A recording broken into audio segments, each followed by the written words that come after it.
Swastiastu. Selamat malam sahabat budaya dimanapun Anda berada. Senang sekali malam hari ini bersama saya Irhas akan menemani Anda 1 jam ke depan membahas mengenai obrolan budaya yang ada di salah satu sanggar seni yang ada di Kabupaten Buleleng. Sudah hadir bersama kita di kesempatan malam hari ini ada 3 narasumber yang akan saya perkenalkan satu persatu tentunya.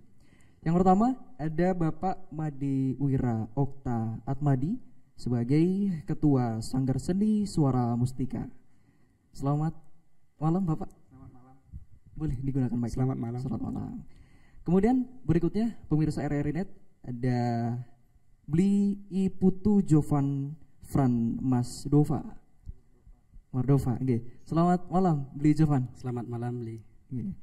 Berikutnya ada Gede Adi Pratama Putra sebagai penabuh. Selamat malam Bli Putra. Selamat malam. Baik, itu pendengar seluruh narasumber kita di kesempatan malam hari ini yang nantinya akan membahas mengenai bagaimana latar belakang dan juga keberlanjutan dari Sanggar Seni Suara Mustika yang ada di Kabupaten Buleleng ini. Baik, yang pertama saya akan ke Ketua Sanggar Seni Suara Mustika, ada Bapak Made Wira Okta Atmadi, namun lebih akrab disapa Pak Kadek seperti itu. Baik, Pak Kadek selamat malam. Selamat malam. Bagaimana kabarnya malam hari ini Pak Kadek? Astungkare baik, sehat. Baik, luar biasa sekali. Nah, terkait dengan Sanggar Seni Suara Mustika ini Pak Kadek, mungkin bisa diceritakan kepada pendengar Nusantara RRI Net dimanapun berada di kesempatan malam hari ini terkait latar belakang dan juga apa sebenarnya yang melandasi dari terciptanya Sanggar Seni Suara Mustika ini. Silakan Pak Kadek. Baik, terima kasih Bli Irhas. Sebelum Tiang menceritakan bagaimana sanggar ini sampai terbentuk, izinkan Tiang mengucapkan terima kasih kepada RRI Net yang sudah mengajak kami untuk berbincang-bincang pada malam hari ini dalam acara obrolan budaya. Jadi mudah-mudahan apa yang bisa kami sampaikan dapat bermanfaat bagi penonton, penyikmat daripada RRI Net Singaraja ini. Ya. Jadi kembali ke pertanyaannya, dari awal Tiang menekuni seni itu tidak terlepas daripada peran kakek Tiang ya, wayah Tiang yang bernama Nyoman Suarepik. Ya, beliau adalah seorang seniman juga, seniman lokal di Banyuning yang bergelut di bidang seni gamelan Bali. Jadi dulu ketika Tiang masih kecil itu Tiang sering diajak pentas, baik itu dalam kegiatan-kegiatan upacara yang ada di Banyuning khususnya ya. Jadi dulu itu ketika Tiang diajak nih masih belum bisa megambel, masih kecil. Di seiring berjalannya waktu, akhirnya karena sering diajak megambel, akhirnya Tiang punya ketertarikan untuk belajar megambel. Dulu itu Tiang belajar menggunakan media atau sarana milik wayah Tiang. Kebetulan wayah Tiang yang punya seperangkat gamelan gong kebiar yang bisa nanti dilihat di sebelah kanan kita. Itu adalah milik kakek. Jadi seiring berjalannya waktu akhirnya karena Tiang dilihat punya bakat, karena dulu juga Tiang diajar sama paman-paman Tiang juga yang juga senang megambel itu. Dan akhirnya karena Tiang dilihat punya bakat, diajaklah Tiang ke salah satu sanggar, yaitu Sanggar Dwi Mekar. Jadi di sana Tiang memantapkan skill Tiang dalam bermain gamelan. Jadi sering berjalannya waktu dengan tekunnya Tiang. Jadi Tiang di Sanggar Dwi Mekar itu punya 2 guru ya. Ada almarhum Pak Nyoman Durbe dan juga Pak Putu Sumardike almarhum juga. Jadi beliau yang mengajarkan Tiang seni menggambel ini. Yang berjalannya waktu dengan berbagai kegiatan di Dwi Mekar juga sampai Tiang pernah mendapat kesempatan untuk bisa tampil di luar negeri. Itu merupakan sebuah hadiah rezeki bagi Tiang ya, bisa tampil di luar negeri. Kemudian pada tahun 2005 Tiang lanjut mengenyam pendidikan di ISI Denpasar. Di 2005 Tiang kuliah sampai 2009 Tiang tamat di ISI Denpasar. Setelah selesai di ISI, kemudian Tiang kembali lagi di Singaraja untuk bergelut di bidang seni menggambel ini. Dan pada tahun 2015 itu atas saran-saran dari bibit-bibit Tiang. Nah, karena gamelan ini sempat terbengkalai, tidak dipakai semenjak kakek meninggal, kemudian paman-paman Tiang meninggal. Atas saran dari keluarga bibit-bibit Tiang Nike, kemudian diminta untuk merawat gamelan ini. Di waktu itu diminta untuk merawat gamelan ini. Nah, atas keterpanggilan hati yang sehingga ada keinginan untuk merawat gamelan ini. Tiang bawa gamelan ini ke sini di tempat Tiang sekarang ini. Kemudian Tiang perbaiki yang rusak-rusak, kemudian Tiang mencoba untuk mengumpulkan anak-anak di sekitar sini untuk diajak belajar menggambel. Nah, di awal-awal memang masih sedikit siswanya, seiring berjalannya waktu akhirnya banyak. Nah, karena semakin banyak timbullah keinginan Tiang untuk mendirikan sanggar. Nah, sanggar ini Tiang namai Sanggar Seni Suara Mustika. Itu berdiri tanggal 22 Oktober tahun 2016. Kurang lebih ada berapa tahun jika dari 2016? Sampai sekarang sudah 7 tahun. Jadi baru kemarin Oktober ini kami mengadakan hari jadi. Iya, hari jadi. Biasa. Baik, berarti memang dalam perkembangannya sudah cukup lama sehingga terbentuknya Sanggar Seni Suara Mustika ini. Nah, kemudian tadi sudah disinggung oleh Pak Kade juga, untuk para penabuh ya yang ada di Sanggar Seni ini kan tentunya lebih banyak dari kalangan remaja ya Pak Kade ya. Nah, untuk para penabuh sendiri memang dulu Pak Kade sendiri sebagai ketua ini mereka datang dengan sukarela ingin belajar, panggilan hati juga seperti Pak Kade sewaktu kecil, atau memang dari Sanggar Seni Suara Mustika sendiri mencari untuk bibit-bibit ini Pak Kade? Iya, memang kebanyakan anak-anak yang belajar itu tidak hanya remaja, tetapi ada anak-anak juga, ada anak-anak dan juga ada yang remaja. Nah, waktu dulu itu ada yang memang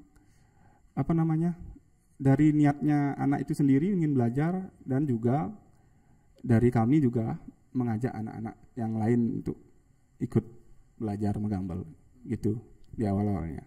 Baik, berarti memang untuk perkembangannya dimulai dari Pak Kade sendiri yang memang dari dulu suka menggambel seperti itu. Dan juga dari kakek sendiri, apakah juga sempat mengajar dulu Pak Kade? Untuk Pak Kade sendiri diajar atau seperti apa?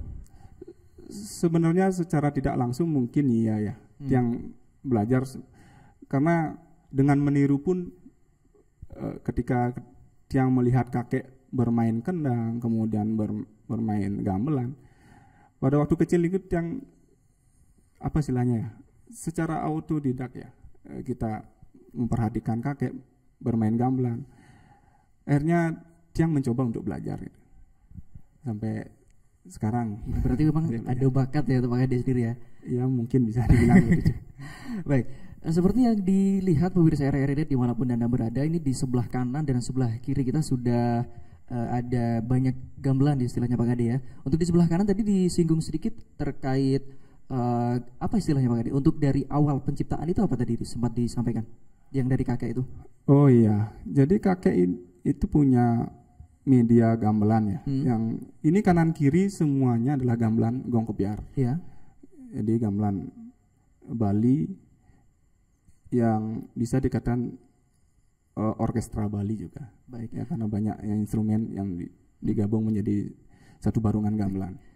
Untuk awal itu penciptaan tadi Pak Kade, ada salah satu alat yang mungkin menjadi cikal bakalnya, itu apa istilahnya tadi Pak Kade? Oh iya ya.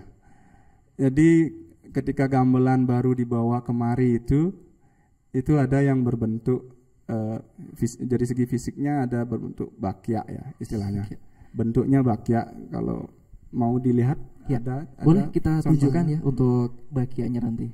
Baik, sudah ada di sebelah kan kita Pak Kade ya untuk cikal bakal dari tabuhan ya istilahnya Pak Kade ya, seperti itu. Iya, ini jadi dulu ketika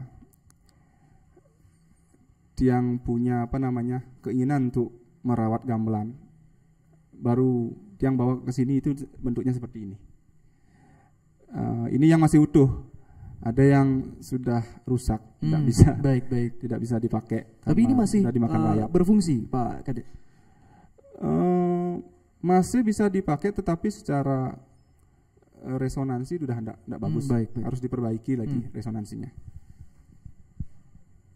Jadi itu. Baik. Berarti memang sampai sekarang sebenarnya masih bisa dipakai. Apakah ada bentuk pembaruannya untuk Bakia Kide Pak Kade? Ya, karena banyak yang rusak, akhirnya Tiang perbaiki, dan yang terakhir yang ini, gamelan yang di belakangnya ini, gamelan gong kebiar. Baik.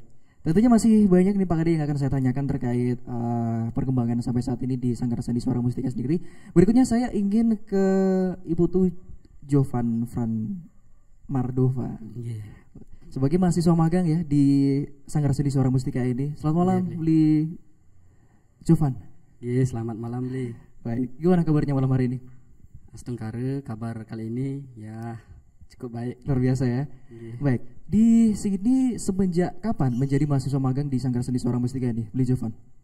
Jadi mahasiswa magang yang mulai dari tanggal 3 November. Selama magang ini saya baru melakukan selama 2 minggu.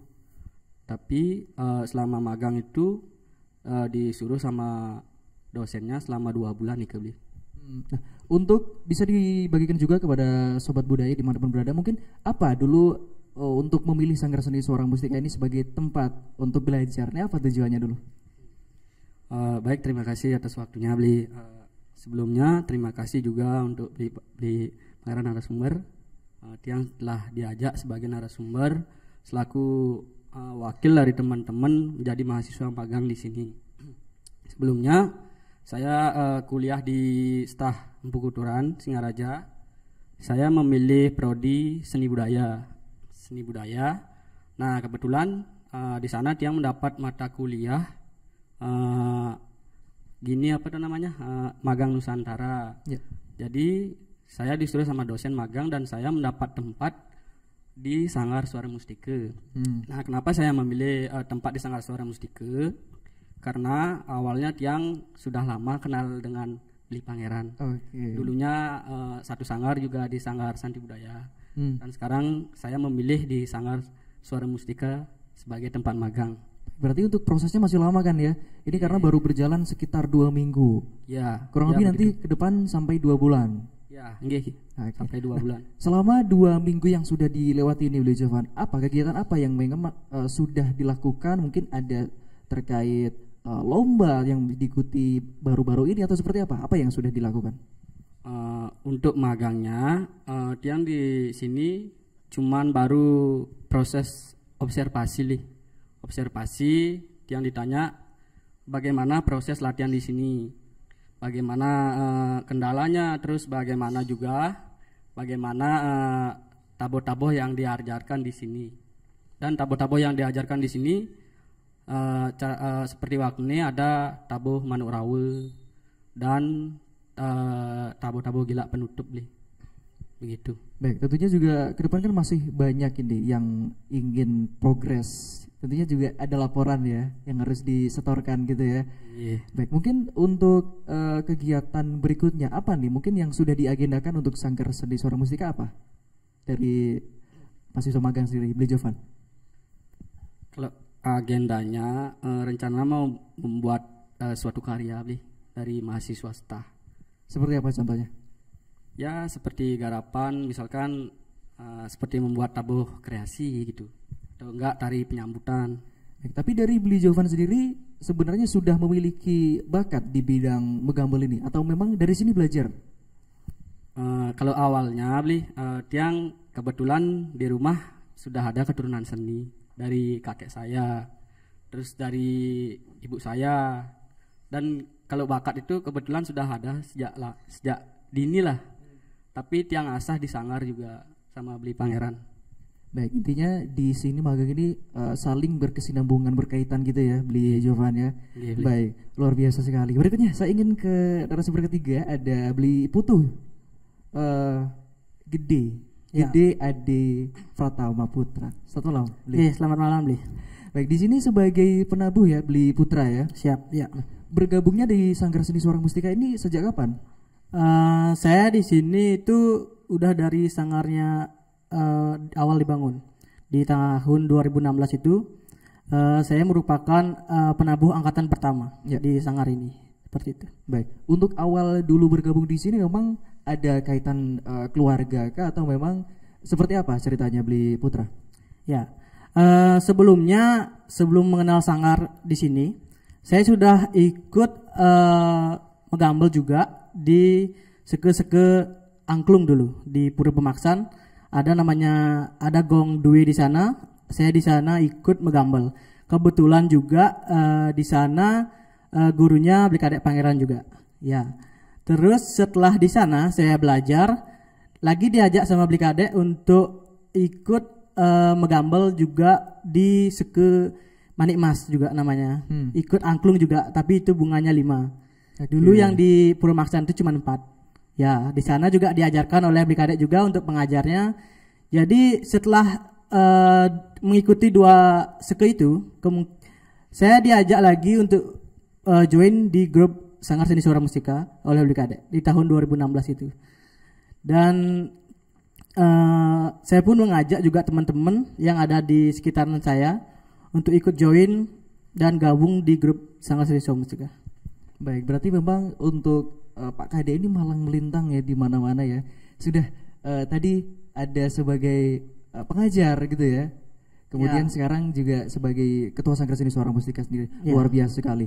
Untuk Beli Putra, di sini selama ikut berkegiatan dari awal tahun 2016 ya, sudah lama sekali sehingga banyak ini kegiatan yang sudah diikuti. Salah satunya apa yang mungkin membekas sekali kemudian menjadi sangat memorable seperti itu istilahnya.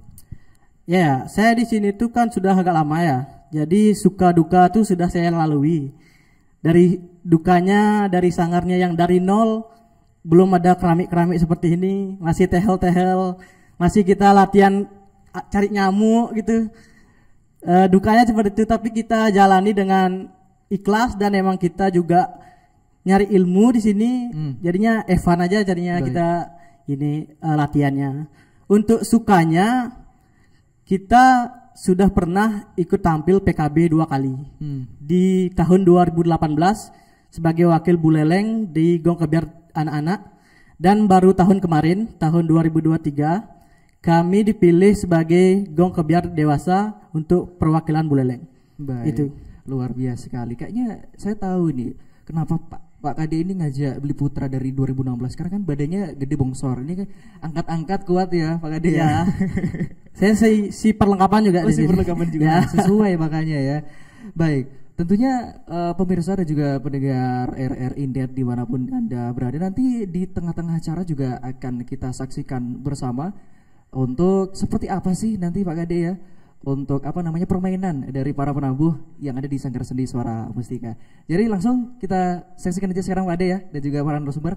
Untuk Anda pendengar, selamat menyaksikan.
Baik, pemirsa dan juga pendengar RRI Net di manapun Anda berada, tadi sudah kita saksikan untuk pertunjukan dari Sanggar Seni Suara Mustika sendiri yang memang sangat energik sekali, semangat sekali, karena memang kita ketahui bersama para penabuh ini masih di usia remaja dan tentunya semangatnya sangat menggebu-gebu sekali untuk menampilkan penampilan terbaiknya. Baik, saya kembali ke Pak Kade sebagai Ketua Sanggar Seni Suara Mustika. Nah, tadi kan sudah kita saksikan tuh Pak Kade ya, untuk proses latihan sehingga sampai di penampilan yang luar biasa seperti itu dibutuhkan waktu berapa lama Pak Kade? Ya, terima kasih. Jadi materi tabuh yang tadi ditampilkan itu adalah materi yang dulu pernah dipakai pada Pesta Kesenian Bali. Ya tentu dalam persiapan untuk kita bisa tampil pada Pesta Kesenian Bali itu memerlukan latihan yang cukup. Ya. Itu kurang lebih sampai 4-6 bulan. Itu biasanya kan PKB di bulan Mei. Kita sudah persiapan dari bulan Desember, sudah bisa persiapan untuk latihan. Gitu. Bagi para penabuh ini kan usianya, untuk dari usia sendiri kan cukup beragam ya Pak Kade. Untuk di Sanggar Seni Suara Mustika ini, kalau boleh tahu diceritakan juga dari usia berapa yang paling belia? Kalau anak didik kami di Sanggar ini, yang paling kecil itu ada yang masih TK 0 kecil, bahkan ada yang belum sekolah TK. Oke, baik. Ya, bahkan dari TK ada.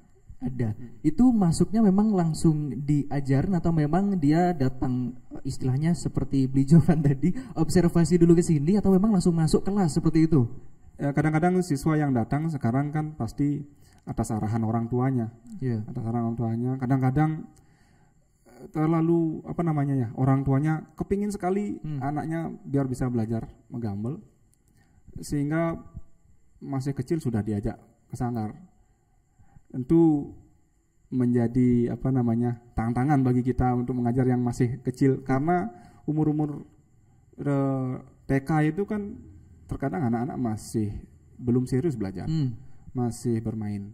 Ya. Kalau dari perspektif Pak Kade sendiri sebagai Ketua Sanggar Seni Suara Mustika ini, semakin kecil atau semakin belia penabuh yang ingin belajar semakin mudah, atau memang beragam tergantung dari bakat masing-masing anak tersebut? Ya, semakin muda kan semakin bagus ya untuk belajar. Cuman memang seperti apa yang tadi saya katakan, kadang-kadang semakin kecil dia masih bermain, belum serius belajar. Tapi tergantung juga anak tersebut. Kalau memang anak tersebut punya bakat, punya talenta, kadang-kadang masih kecil ya mampu menerima materi-materi yang diberikan. Mungkin seperti itu. Baik, berarti dibuktikan juga terkait hal ini, muda-mudi yang ada di Kabupaten Buleleng ini sebenarnya cukup antusias sekali untuk jadi penabuh seperti itu, untuk melestarikan kebudayaan seperti itu ya Pak Kade ya. Nah, untuk dukanya sendiri, untuk Pak Kade sendiri atau memang ada tim untuk melatih para penabuh ini Pak Kade? Ya, dulu ketika awal-awal kita membentuk sanggar ini ya memang Tiang yang membina anak-anak, yang mengajar langsung anak-anak. Tapi setelah siswa sudah semakin banyak, jadi kakak-kakaknya yang senior ini menjadi partner yang untuk mengajar anak-anak. Seperti Billy Putra ya? Ya, seperti Dede. Baik, berarti memang dari kecil jikalau bisa memungkinkan juga dimasukkan ke Sanggar Seni supaya nanti untuk belajarnya semakin cepat gitu Pak Kade, betul? Iya, bisa dibilang seperti itu, karena kalau kita di sanggar ini pasti tujuan mereka adalah belajar. Kalau mungkin ya kalau di desa kan banyak juga anak-anak yang belajar menggambel. Mungkin saja prosesnya tidak seperti di sanggar. Jadi ada guru, ada siswa yang memang benar-benar tujuannya dia untuk belajar itu. Supaya pendengar dan juga pemirsa RRI Net di Nusantara dimanapun Anda berada juga tahu juga Pak Kade, mungkin untuk proses belajarnya ini dimulai seperti apa, bisa diceritakan Pak Kade? Ya, untuk biasanya tentu pengenalan gamelan dulu ya. pengenalan gamelan, kemudian bagi yang pemula itu pasti akan diajarkan teknik yang sederhana, pola-pola yang sederhana seperti menutup yang kalau seperti yang di depan ini ada instrumen gangse namanya. Biasanya untuk pemula kita ajarkan ke gamelan itu dulu, ke instrumen gangse, di mana teknik untuk pemula hanya diajarkan memukul dan menutup bilah. Baik. Berarti memang untuk para pemula ini diwajibkan harus bisa gangse ini ya Pak Kade ya? Iya. Atau memang mereka sebenarnya bisa memilih alat musik apa yang ingin mereka tabuh seperti itu? Tidak sebenarnya, karena untuk pola dasar daripada belajar menggambel itu biasanya diajarkan bermain instrumen gangse dulu, dari menutup dan memukul, kemudian belajar melafalkan daripada nada-nada pada bilah gangse seperti pelafalannya ya, seperti dang neng dung itu ya. Setelah diajarkan dang dendung, kalau sudah bisa, kemudian diajarkan melodi-melodi yang sederhana seperti pola gegilah, kan ada istilah pola dalam teknik bermain gamelan Bali. Itu melodinya sederhana, itu bisa 8 ketukan. Jadi anak-anak yang pemula akan gampang dia belajar. Mungkin itu. Berarti memang dari masing-masing atau setiap istilahnya gamelan ini semuanya memiliki ketukan yang berbeda-beda. Ya maka dari itu untuk setiap untuk Pak Kade sendiri kan menguasai nih semua alat musik yang ada di sini Pak Kade ya? Ya bisa dibilang bisa, tapi untuk mahir di dalam salah satu instrumen tentu harus perlu latihan yang lebih banyak lagi. Hai. Tadi sudah dibahas salah satu alat musik gangse ya Pak Kade ya. Mungkin ya. Untuk berikutnya yang sebagai dasar yang harus diketahui para pemula apa selain itu Pak Kade? Oh iya, sebelum kita melangkah kepada teknik daripada gamelan ini, alangkah baiknya kita mengenal gamelan dulu ya. Apa sih gamelan Bali itu kan gitu? Ya. Mungkin secara fisik banyak orang yang sudah tahu bentuk gamelan Bali secara umum. Tapi apa sih gamelan itu? Gamelan Bali ya menurut referensi yang pernah Tiang baca juga, gamelan Bali adalah musik tradisional Indonesia ya, Nusantara, yang tentunya berasal dari Bali kan itu. Jadi gamelan Bali ini itu diperkirakan muncul, kalau tidak salah bisa dikoreksi, tahun 896 Masehi.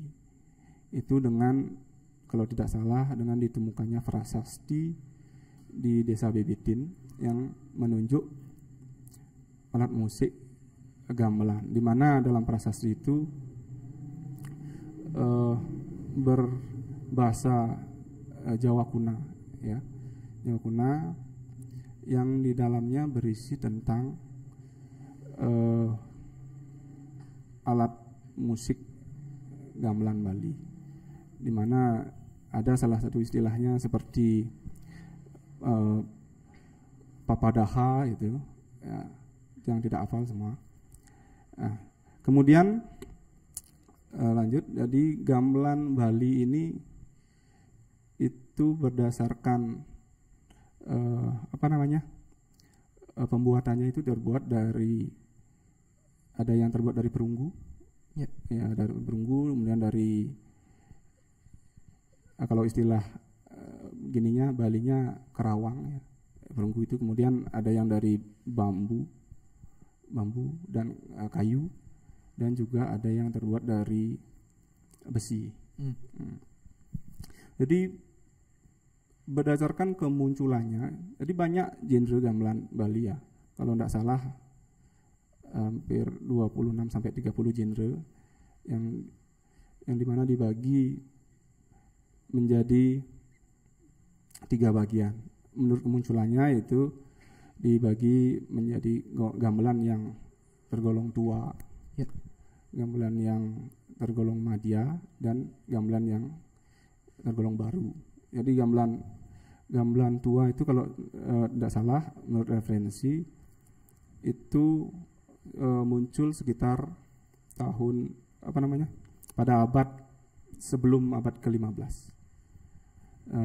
Contoh gamelannya seperti gamelan gambang, gamelan angklung, kemudian ada gamelan gender. Untuk di Sanggar Seni Suara Mustika tersebut tersedia untuk alat-alat musik tersebut. Untuk yang gamelan yang termasuk golongan tua ada di sini. Ada gender di sini. Oke. Ada salah satunya gender ya. Berarti mohon maaf dipotong sebentar. Yeah. Setelah gangse ini apa sebelumnya yang memang harus diketahui oleh para pemula ini yang harus mulai belajar? Iya. Kita lanjut dulu ya. Iya. Untuk gamelan Bali ya. Kemudian yang gamelan Madya. Yang gamelan Madya itu ada seperti gamelan Gomedi. Nah, kemudian yang gamelan tergolong gamelan tua ada salah satunya adalah Gongkobiar ini. Gongkobiar. Ya, Gongkobiar ini. Jadi selain nanti bertahap belajarnya. Dari belajar megangse dulu dengan berbagai teknik dan pola pukulannya. Nanti kemudian menaik tingkatnya belajar reong namanya, salah satu instrumen yang ada di gamelan Gongkobiar. Baik. Kemudian berlanjut. Baik, tentunya masih banyak proses-proses bagi para yang ingin belajar dari awal sebagai pemula seperti itu, banyak prosesnya ya Pak Kade ya. Iya, banyak. Baik. Berikutnya saya ingin ke Beli Wira dulu. Beli Jovan, mohon maaf ya. Beli Jovan. Untuk di sini sendiri berapa orang sebenarnya untuk mahasiswa magang sendiri yang ada di sini selain Beli Jovan?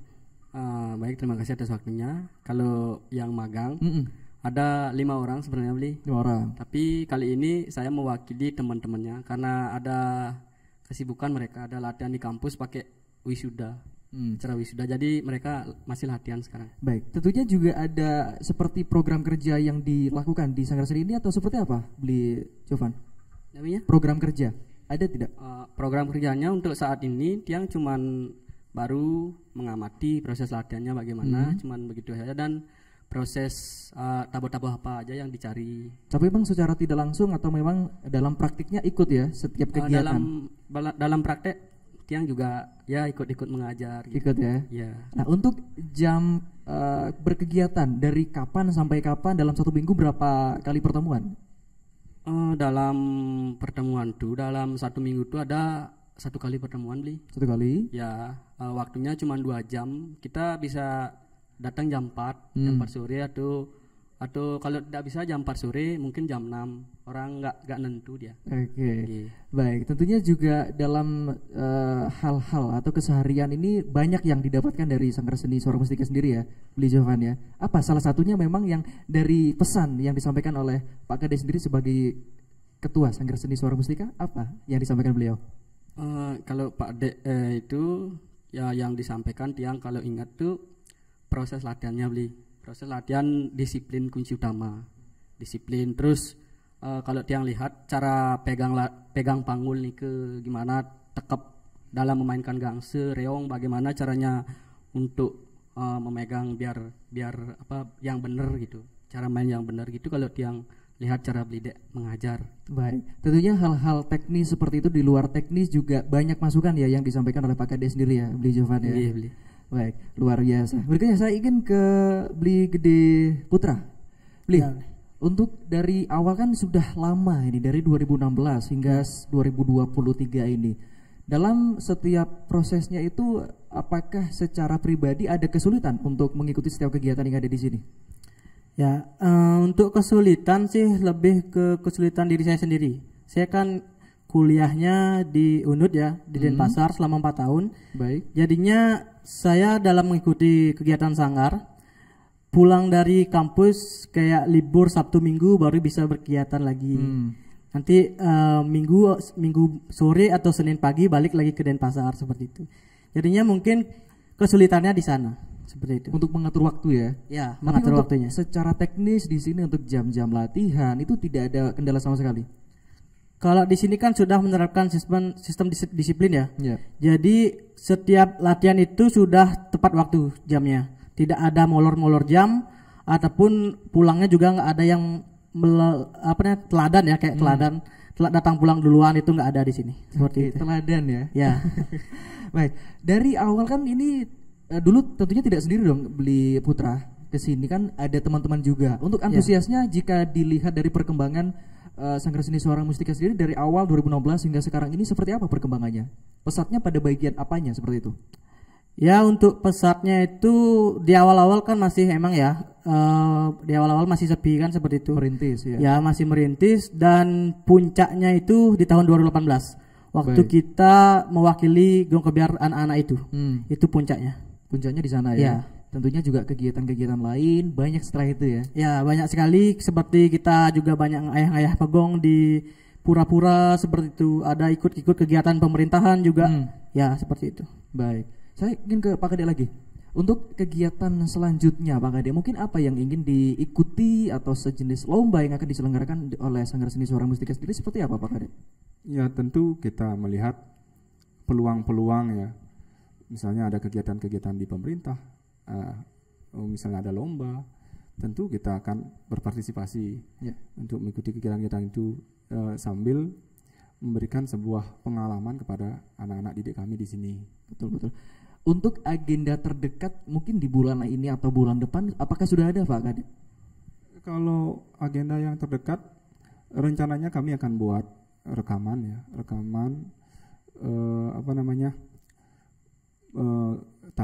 tabuh tool klasik khas Beleleng. Itu rencananya yang akan laksanakan di tahun depan mungkin, ya tahun depan, karena harus latihan dulu. Iya, berarti untuk proses latihan sampai sekarang ini sudah dilaksanakan Pak Kade? Sudah persiapan kita, karena kemarin kita habis PKB ya sebagai duta Buleleng pada materi Gong Kebiar dewasa.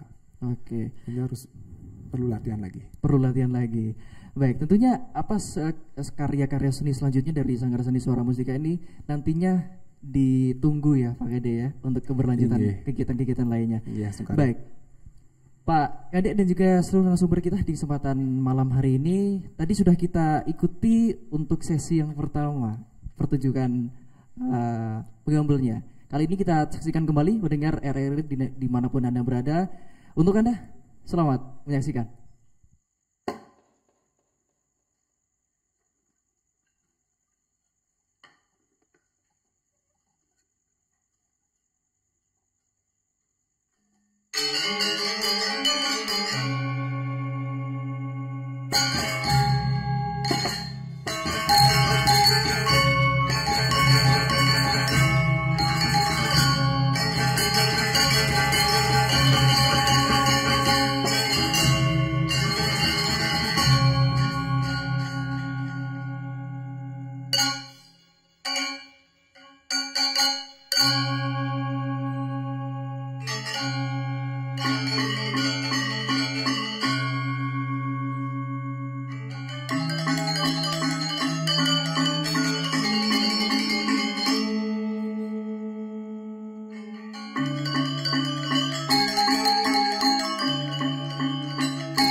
Terima kasih pendengar dan juga pemirsa RR Inet dimanapun Anda berada, Anda masih mendengarkan kami di kesempatan malam hari ini. Tadi sudah kita ikuti dan juga dengarkan bersama pertunjukan seni tabuh yang ada di Sanggar Sendi Suara Mustika di kesempatan malam hari ini. Semoga obrolan budaya di kesempatan malam hari ini juga menambah wawasan dan juga inspirasi bagi Anda di luar sana yang mungkin ingin ikut belajar untuk menjadi penabuh salah satu gong yang mungkin yang ada di daerah Anda masing-masing. Kami ucapkan terima kasih kepada seluruh narasumber yang sudah hadir dan juga berbagi informasi di kesempatan malam hari ini. Kita berjumpa kembali pendengar dan juga pemirsa RR Net dimanapun Anda berada di obrolan budaya selanjutnya. Saya Irhas, selamat malam. Om Santi Santi Santi Om.